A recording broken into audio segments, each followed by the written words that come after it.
We just got done watching the season finale for Creature Commandos, and man, this was a crazy, heartfelt, heartbreaking, sad, awesome episode and a really good way to end a great season. I loved this episode. I love this show, and I can't wait for season 2. I'm so happy that it's official that we will be having one because, man, the characters are in here galore, and we can really do something special with it. Baby, I'm excited for what's coming next with Creature Commandos, and I think that James Gunn has done an amazing job with kind of creating the story, weaving everything together. And I will say that I was a little bit concerned with how they would be able to properly wrap up all of the things that we saw in this episode. And I think that they did a pretty good job at it, man. I'm not gonna lie. I think they did a pretty good job at it. I think the fact that we also got this flashback of Nina and realizing that basically since childbirth she has been struggling with these different medical conditions. I thought that was a really nice addition to her backstory, especially going into this when I was so curious as to what did happen with her, how these things occurred, and what it really means not only for her character, why is she the heart of the team, quote unquote, and why does she bring that level of just like kind of the level of just passion she does to everything.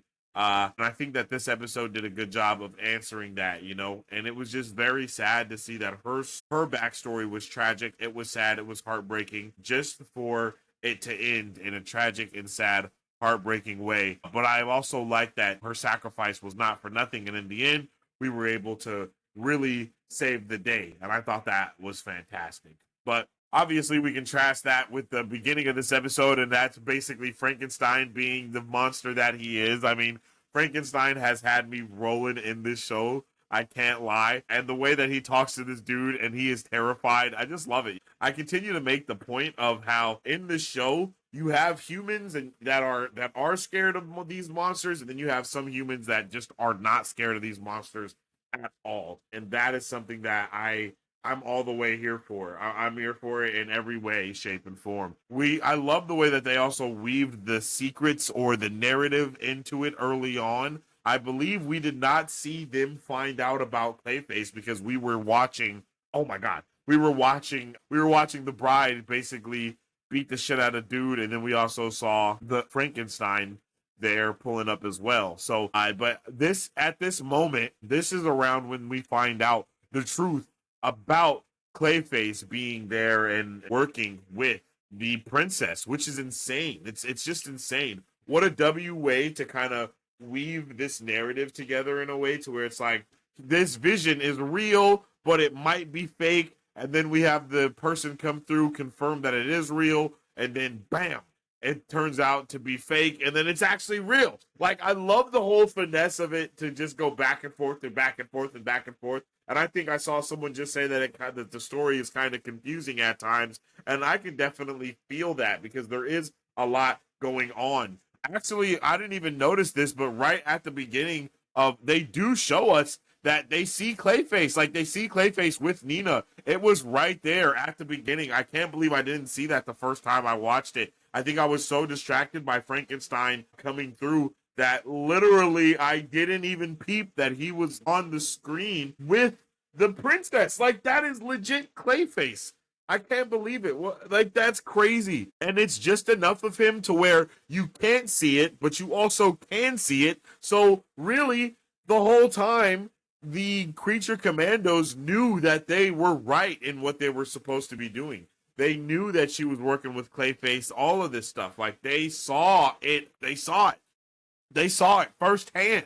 And I freaking love that, bro. I love that. This is amazing. The storytelling here is just on a whole nother level. And look at the level of shock on all of their faces. And then it's all because Frankenstein pulls up, of course, being the creeper that he is, and he ruins everything. He ruins everything, mainly for us as the viewer. After we see the bride pump some holes into him, she was not part of any. She was playing no games. She was playing no games with him at all. So I love it. I love it, bro. I love the way that we get to do all of this stuff. And one thing that I really was not ready for is to see how Frankenstein is sitting here begging, and then she's like, "Yo, you creepy ass stalker, screw you and what you got to say." Shoots him, and then just spits on him, yo, and then leaves him there. I was like, bro, the level of disrespect that the bride came with for Frankenstein, I was all the way here for. I loved it. Of course, we also got to see. I mean, again, they did such a good job of weaving how caring Nina is or was into the narrative of the story as we go through it, just kind of not frame by frame, but moment by moment as we're introduced to a new plot thread or a new thing is introduced into the story. As right after the like, look at how Nina is staring. She doesn't like any of the death. She doesn't appreciate any of the negative.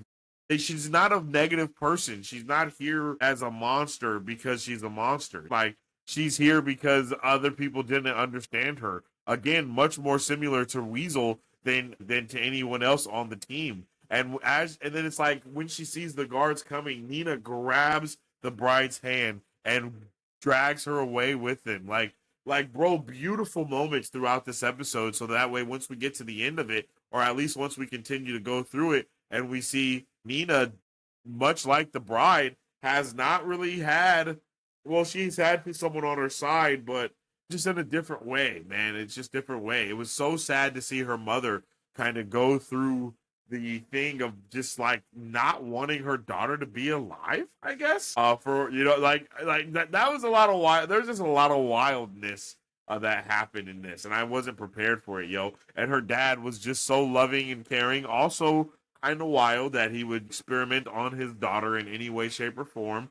But I mean, I don't. I mean, if I was a doctor at that level and something was going on with my kid, I don't know if I would. I'm pretty sure I wouldn't do any crazy experiments like that on them. And I can't believe that he did. But hey, it is what it is.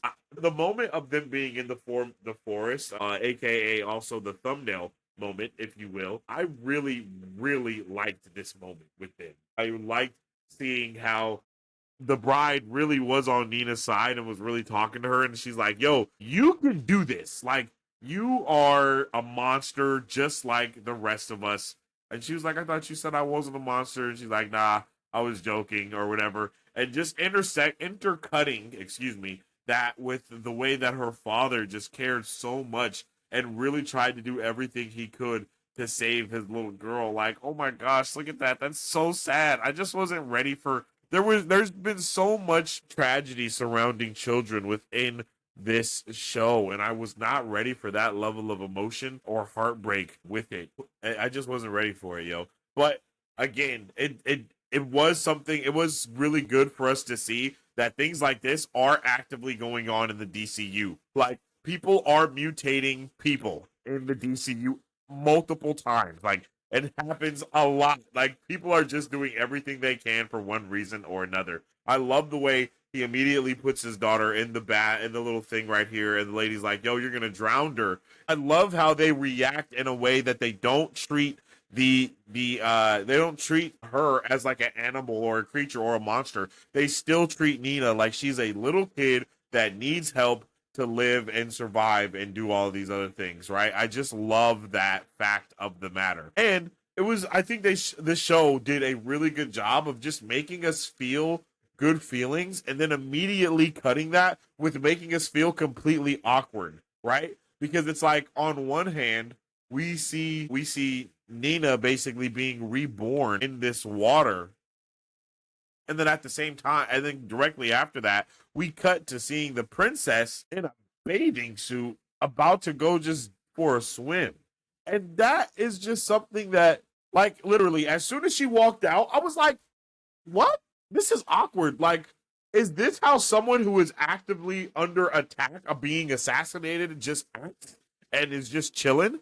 Like, this is some villain shit. This is what villains do, right? When villains aren't worried about anything going wrong, when villains aren't worried about their way not happening, they just go about their day like normal. They don't worry about nothing. They don't trip about it. They just do what they would normally do. And that is exactly what we see the princess doing here. She literally is just going about her live long day, climbing the mountain, taking like just in a swimsuit with the lingerie see-through cover on. Like she out here just strutting, stunting, and about to dive into her backyard pool. Like this is villainous shit that's going on. Like this is not something that normal people just do, right? But I love the way that I love the way Dr. Phosphorus is just there to do whatever he needs to do. No more, no less. He can kill everyone if he wants to. But he's like, nah, bruh. No, I'm cool. I'm cool.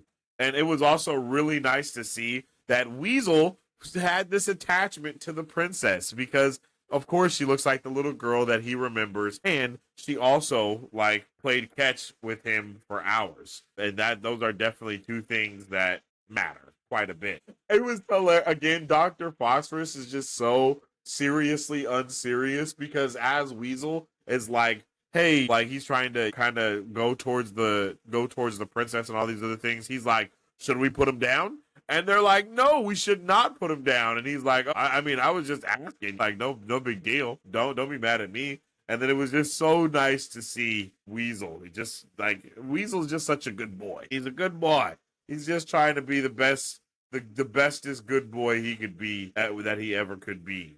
Something else that really stood out to me again, I kind of talked about this earlier, but the fact that we have met so many humans and people that just are not worried about shit going down. Like the fact Nina was not only able to get into this school, but even try out for sports. It's like, yo, they are so progressive in the DCU. They like, he was like, yo, no, I know you're a biology doctor, so you turning your daughter into a fish person, that actually makes a lot of sense. Like, excuse the hell out of me. But when you have all these other things going on, when you have heroes and you have villains of all these different kinds, some things are better easily digestible, quote unquote, or just understood. But it was really sad to see Nina really just want to do her best, and all of the girls, everybody bullied her along the way. I'm not gonna lie, when they called her Frog, I did giggle a little bit, and I immediately felt bad about it. But you know, I immediately felt even worse after these boys like ganged up on her and made her say Ribbit. Like, damn, that was so sad.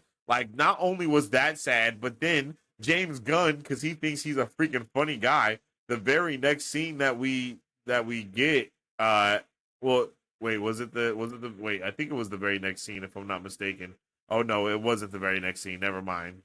It was the very next scene at all. But still, basically the very next scene is we see something wild, bro. They just did her dirty because they tell Nina to ribbit, and then literally the frog ribbits after that, bro. Bro, I don't know whose idea this was. Bro, this is so diabolical that someone did this. I'm not gonna lie. This is diabolical that someone put this in here, put this frog in here, bro, in this episode. Like that's just cold. And then Nina is like even in the frame in the background, like bro, just cold. But then as they're in the as they're in the forest, the bride really does like talk her shit and let Nina know like, hey, you need to do everything you can to make this shit happen, right? Like you can do it. And then we also not transfer, but we also have mirror that with seeing Nina running away from her dad, basically being like, "Yo, I'm not a human, and I'm not about to be rocking with these humans because they not gonna be rocking with me." And again, beautiful, bro, beautiful way that they just kind of segment this stuff together because, of course, her actually being integrated with society of any kind is the exact reason why she ends up losing her life in this episode. Because if she was just out there being a little fish person, chilling out, she'd be fine. I don't know why she stayed so close to shore. I'm not gonna lie. But I still, it was just really, it was just a beautiful and dark way to kind of mirror these two moments of again her having this kind of rebirth into water, in this new way, and water being her safe space, and water being the only place where she can actually survive, and then that also turning into the place where she ends up losing her life. It's just, and then the way that they cut back and forth from her to the princess, creating that sense of similarity between them of water almost being like their safe space or the place where they gain freedom from. It's just like, damn, bro. Wonderful way to kind of just blend all of these different moments and weave all these different themes and narratives together in this episode. And it ended up working for me really, really well. Not to mention it was also super sad that she did not want to do this at all. Like, not a little bit. She didn't even almost want to do this, but the bride talks her into it alongside Dr. Phosphorus, and they just kind of not force her, but peer pressure her into doing something that she is completely against. I mean, the bride literally hands Nina the knife that kills her. Like, damn, bro. They didn't need to get so poetic and heartbreaking. They did not need to do us like that, but they did. I think this whole show on rewatch will be even more beautiful, heartfelt, and just so much more just heartbreaking, bro. Like, because the connections, the dynamics that were made, it just messed up all along the way, yo. From GI Robot to Nina, then Nina to the bride, like it was just all messed up between them. And then just see how it leaves with just them three on the dock, or not on the dock, but back on land, just watching as things go. And again, as we cut back and forth from present day to the flashback of Nina, it's like just really good moments of going back and forth and back and forth. I really think they did a solid job, yo. And we see Nina going full like monster though. Like she's eating the fish raw, bro. Like she just grabbed the fish, hopped out, sat down, is just sitting there chilling, crunching on it. Crazy hunchback. I mean, crazy hunchback. In it, like honestly, insane. I don't know why she was even out of the water when she can't breathe out of water. Like, what are you doing? Just crazy, bro. Just crazy. I like it. I like it. Of course, we also get mentions of Star City, Bloodhaven, and Metropolis in this episode from the news, which is really nice. That's really nice to get to hear some names, and of the DCU world building and lore is incredible. Of course, I think this is the second L that we have seen the police in the DC universe take, and I'm pretty sure it might be because they're scared of metahumans and all these other things, but like, look at, like, they had no reason to shoot. Like, look at how he, like, no one, like, bro, look, like, he had no reason to shoot, bro. Literally made no sense. I can't believe he shot. I'm not gonna lie. Between this and then the other cops literally shooting at Weasel when he had that little girl in his mouth that was alive, not could have been, was still alive. Like, bro, what the hell are the cops thinking, bro? I wonder if they're just very nervous and trigger happy because crazy ass metahuman events are happening at a very high rate or something. I don't know. I don't know.